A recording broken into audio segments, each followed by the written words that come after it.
Hello everybody, and thank you for coming back to the channel and welcome to this new chapter in the build of the Antonov. So the last chapter we done the wings, at least the key structure of the wings. Got here the top wing actually. Here's the left wing and here's the right wing. I've started then to carve already the leading edge. For that what I've done, and then you can see it here, is the profile of the leading edge. So I transferred it onto a piece of wood, and the plan is that as I go carving I can use this to check that I'm kind of on profile. What I've done so far, I've already started, so I drew the profile here on the edge of the leading edge, and then I started to carve already very slowly, a lot of cuts with a normal cutter, and keeping it as straight as possible to try to keep the shape, right? So that is I always say that if I break something I can redo it, but if I damage this I have to redo probably the whole wing. Would be able maybe to patch it up though.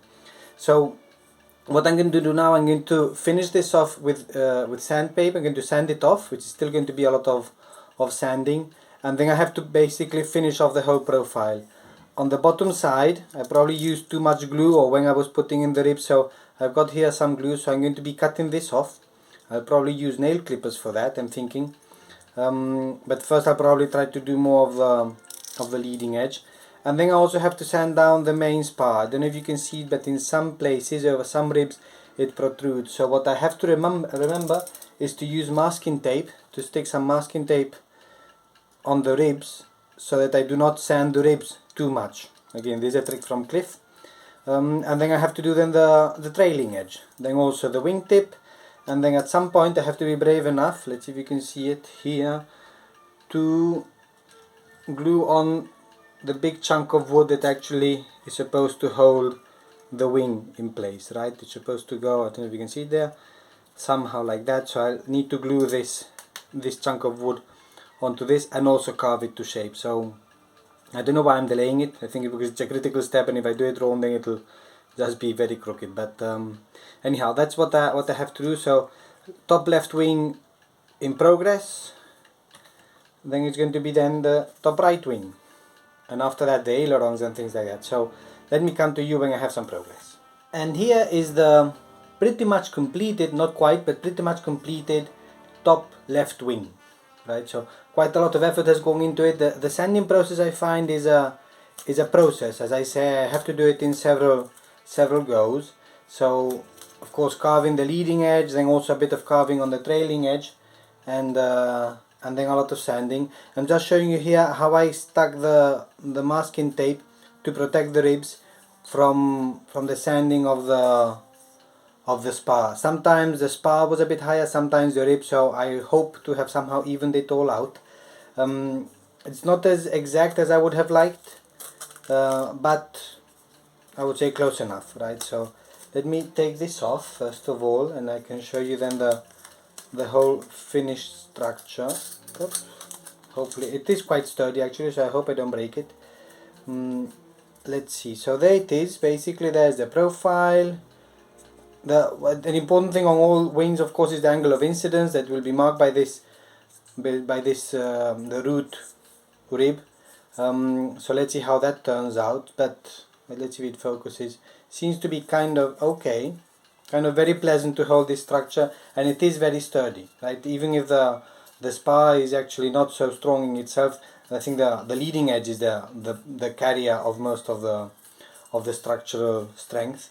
And here just passing my finger by, seems to be quite smooth, which is okay. On the underside some gaps, you can't see them but I know where they are. Maybe you can see them, some gaps that I don't know if I need to fill. Maybe I need to sand a little bit more, but anyhow that's the wing. And what I wanted to do now, I want to wait. Let's see, I'm going to put this as a holder.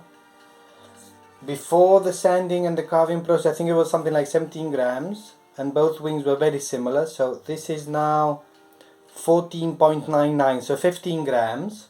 So it's gone down like maybe 2 grams with the carving. This is the top right hand wing before the carving, and this is 17.7, so 2.5, maybe even I would say 2.5 to 3 grams had been taken off in the carving, and that's what I'm going to do then next. do the same thing as I did with this one. Here we see carved version, non-carved version. Let's see how I put in that it looks interesting.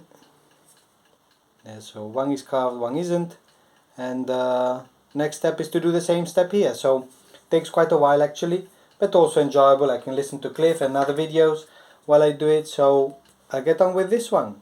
And after a lot of sanding, and sanding is a process that comes in several steps, I've got both upper wings kind of in the place I want them. A lot of sanding and a lot of carving.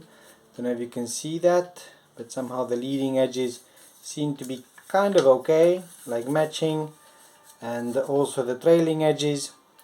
So, and also within weight, within 0.3 of a gram, which I think is pretty good actually.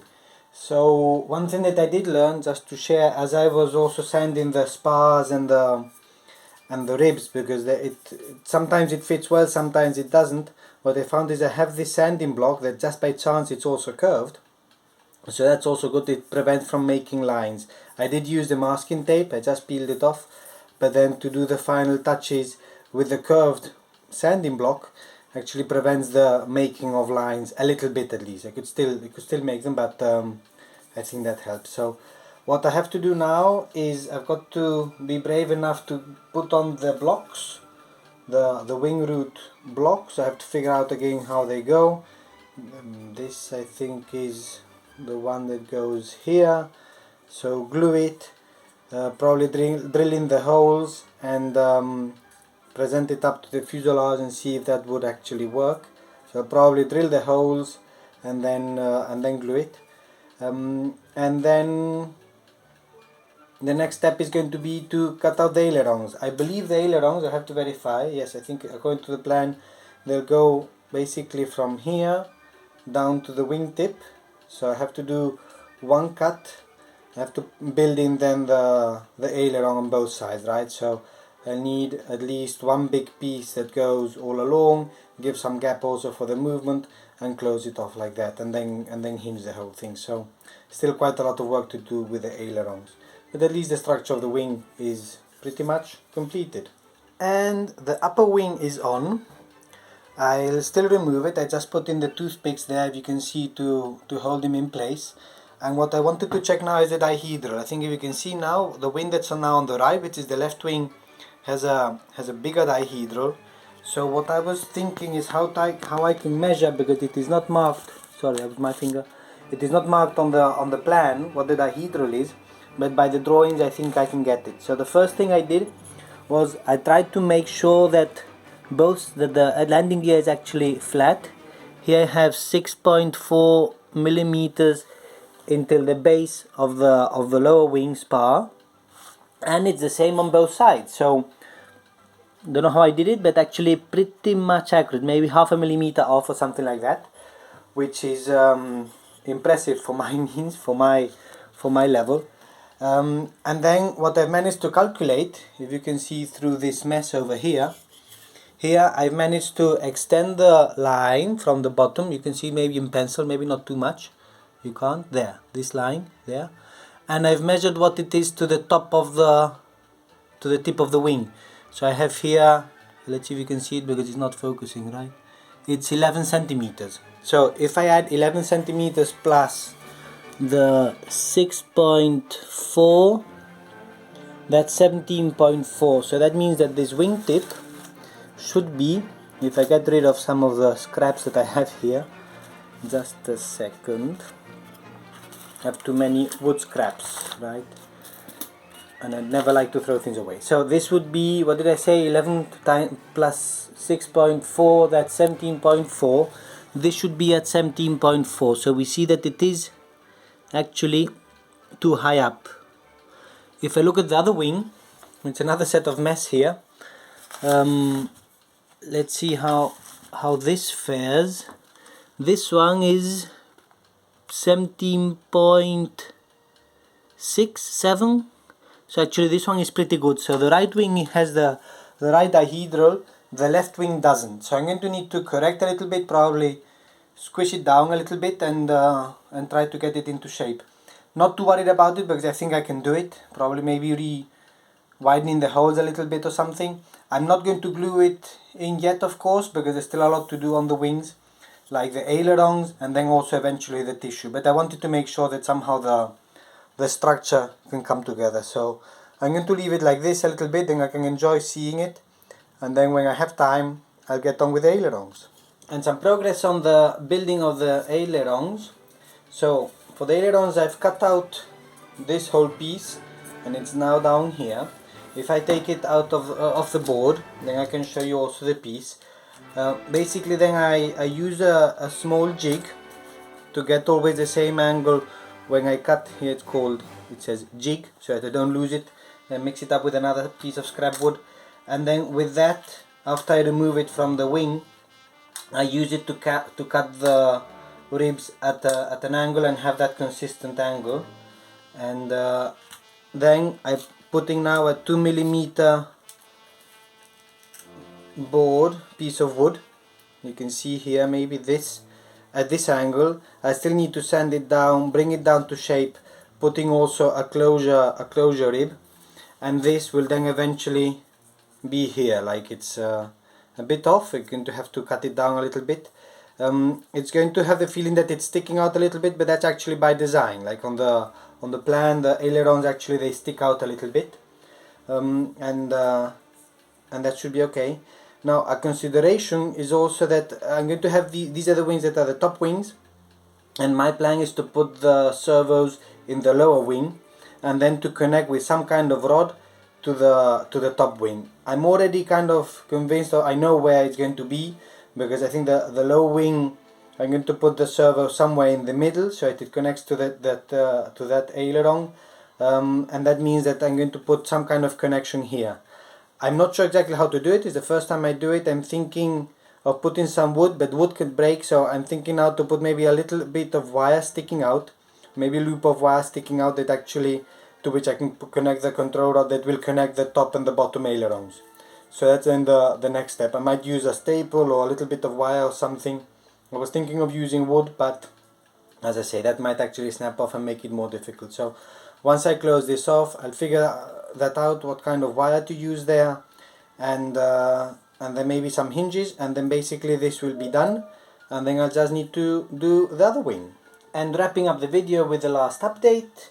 So actually I changed my mind. I was going to put a wire to make the connectors for the top and the bottom ailerons on the outside, but as I say, I changed my mind because with a wire it's going to be very difficult to have a very tight connection. So in the end I took a piece of plastic from an old credit card or something like that. I think it's a swimming pool card actually, and I made a hole in it. I don't know if you can see it, probably not, maybe like that, and I've glued it in there. So this is then the aileron structure with that in place. Aileron, as you see, it's a classical aileron, has a bit of space there for the movement.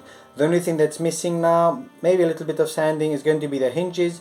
I'll be using some of the hinge material that I have, and then eventually also the tissue covering. And I've got the other aileron there, still setting with the glue. This is the one that would go here, and as you can see, what I did do, also lessons learned, I left quite a bit of gap between the aileron and the wing, because with other models, especially with the tissue, then that gap is actually needed. Like I think I left like almost 2 millimeters easy, maybe 1.5, because then with the tissue, as I say, tissue on one side, tissue on the other, it's a bit of a wrinkle, then sometimes it gets stuck. It happened, I think, on the Wellington at least, maybe even on others. So a bit of a bigger gap there with this hole, and then the connecting rod will move the lower aileron, and this will move also the upper aileron. I'm going to leave it here. It's kind of quite a lot of work, but also enjoyable. Now I need probably to take a break, go to another project for a little bit, and as I say, next steps is going to be maybe starting with the tissue already, maybe, and if not, then building wise is going to be then the lower wing, which will be much more complicated because I need to build in the servos that I have already here. These are the small servos, so I have to figure out where and how to fit those in. But as I say, that will be then the next chapter. As always, thank you everybody very much for following along and for all your tips and tricks, and I'll see you next time.